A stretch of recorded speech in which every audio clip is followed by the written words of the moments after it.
السلام علیکم dear students, I hope you all are fine. Previous lesson میں ہم نے پڑھا کہ کس طرح سے سیم جو ہے ایڈورڈ کو پھنسا کر خود چلا جاتا ہے کیونکہ اس نے چوری کی ہوتی ہے اور وہ خود غائب ہو جاتا ہے کراؤڈ میں، جبکہ ایڈورڈ پر الزام آتا ہے چوری کا اور وہ خاتون ایڈورڈ کو ہی چور سمجھ رہی ہوتی ہیں۔ اس کے بعد before they code take Edward to the جج، اس سے پہلے کہ وہ ایڈورڈ کو جج کے پاس لے کے جاتے، ان خاتون نے اپنا موقع دیکھ کر کہا "The young thief took my purse," said the woman. "That young thief took my purse," said the woman. اس خاتون نے کہا کہ اس نوجوان لڑکے نے میرا بٹوا چرایا ہے۔ "Look, he's still holding it." وہ ابھی تک لے کر کھڑا ہوا ہے۔ The policeman handed her purse. اس نے بٹوا اس لڑکے سے چھین لیا اور پوچھا کہ تمہیں پتہ ہے اس میں کتنے پیسے ہیں؟ خاتون نے کہا 30 pence. "Oh dear," the policeman said sadly. Policeman نے بہت ہی افسردگی سے کہا کہ تمہیں معلوم ہے میڈم کہ وہ چور جو کہ 12 پینس سے زیادہ چرائے گا must die، اس کو سزائے موت ہوگی۔ "Come with me to the judge, boy." میرے ساتھ قاضی کے پاس آؤ لڑکے۔ "And say your prayers." اور جو کچھ پڑھنا ہے پڑھ لو۔ "They will hang you tomorrow." وہ کل تمہیں پھانسی پر چڑھا دیں گے۔ "Wait," said the woman. رک جاؤ، اس خاتون نے کہا۔ "Perhaps I made a mistake." شاید میں نے غلطی کر دی ہے۔ "Yes, I did." ہاں شاید۔ "There were only 11 pence in my purse." اب وہ اس لڑکے کو بچانا چاہتی ہیں، اسی لیے خاتون نے جھوٹ بولا کہ میرے پرس میں صرف 11 پینس ہیں۔ "Don't put the boy to death. Please اس لڑکے کو قتل نہ کرو۔ He is too young to die." یہ بہت چھوٹا ہے، ابھی اس کو مرنے کے لیے نہیں چھوڑنا چاہیے۔ The policeman took 11 pence out of his pocket. "Here." اس نے اپنی جیب سے 11 پینس نکالے، اس خاتون کو دے دیے۔ "Now the boy's life is safe." اب لڑکے کی زندگی محفوظ ہے۔ "He must go to prison." لیکن پھر بھی اس کو قید میں جانا پڑے گا۔ "There he must wait for the judge to decide how to punish him." اور وہاں پر یہ جب تک انتظار کرے گا جب تک کہ قاضی اس کی زندگی کا فیصلہ نہیں کر دیتا۔ He seized the purse, feeling very pleased with himself. اس نے پرس دبوچ لیا اور وہ خوش ہو رہا تھا۔ The woman went away. خاتون افسردگی کا اظہار کرتے ہوئے واپس چلی گئی۔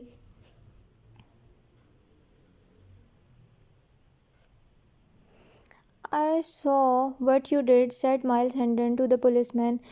مائلز ہینڈن نے پولیس مین سے کہا کہ میں نے دیکھا تم نے جو بھی کیا ہے۔ "If you don't let the boy go." اگر تم نے لڑکے کو نہ جانے دیا۔ "I will tell the judge."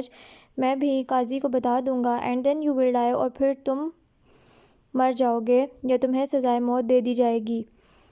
"Give me the purse." مجھے بٹوا دے دو۔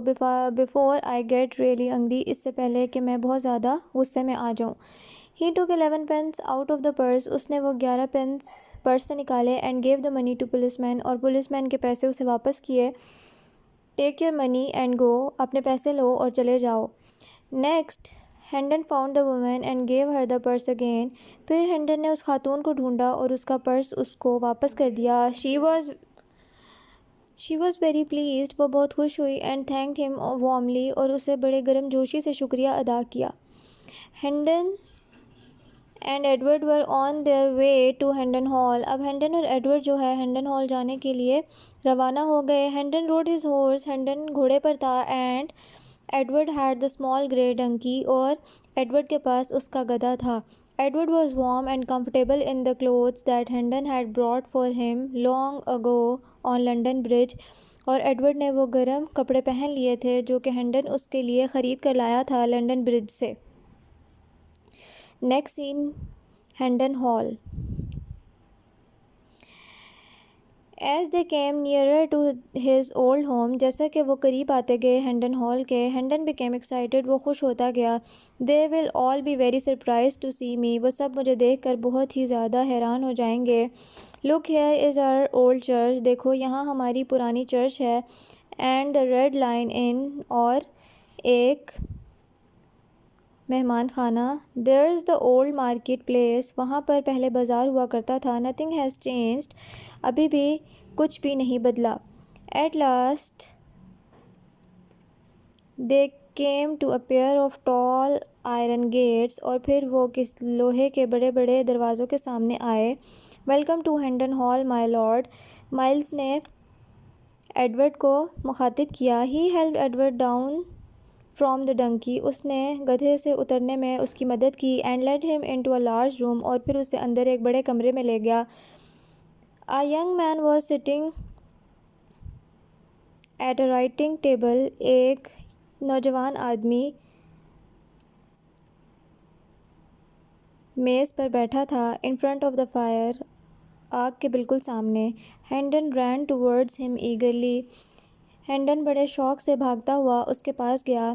How are you, Huff? وہ اس کا سب سے چھوٹا بھائی ہف تھا اور اس نے اس سے حال چال پوچھا اور اسے کہا کہ اٹھو گلے ملو اپنے بھائی سے. I have been away a long time but here I am. میں بہت دور تھا بہت عرصے تک لیکن اب میں آ گیا ہوں. The young man stared in surprise.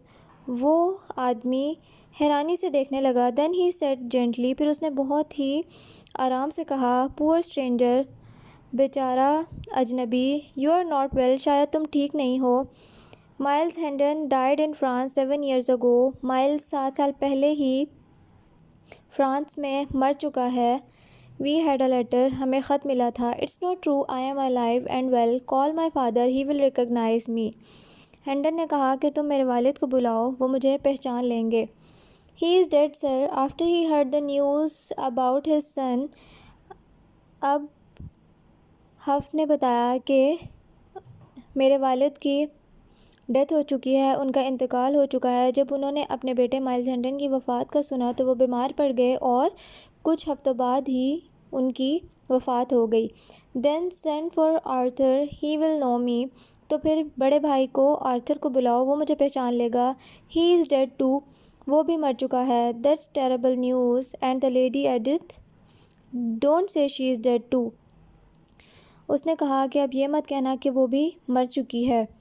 Now he said, No, she is alive and well. وہ بالکل ٹھیک ہیں اور بالکل اچھی صحت کے ساتھ زندہ ہیں. Then send for her, Huff. تو پھر ان کو بلاؤ. And send for the old servants. اور پرانے ملازمین کو. They will know me too. وہ بھی مجھے پہچان لیں گے. Huff only shook his head sadly. ہف نے بڑی افسردگی کے ساتھ اپنا سر ہلایا اور کمرے سے چلا گیا. Edward looked at ہینڈن. ایڈورڈ ہینڈن کو دیکھنے لگا. Now you know how I feel, he said quietly. اس نے بہت ہی آہستہ سے کہا کہ کیا اب تمہیں اندازہ ہو رہا ہے کہ مجھے کیسا محسوس ہوتا ہے کہ جو میں ہوں کوئی بھی وہ ایکسیپٹ نہیں کرنا چاہتا اور لوگ میری حقیقت کو جھٹلاتے ہیں.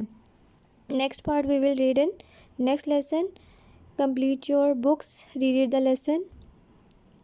نیکسٹ لیسن جو ہم نے پریویس ختم کیا تھا اس کی ایکسرسائز آپ کو پرووائڈ کر دی جائے گی. ٹل دین آپ لوگ پریویس جو نوٹ بکس کا کام ہے وہ کمپلیٹ کر لیں. Thank you. Meet you in the next meeting. اللہ حافظ.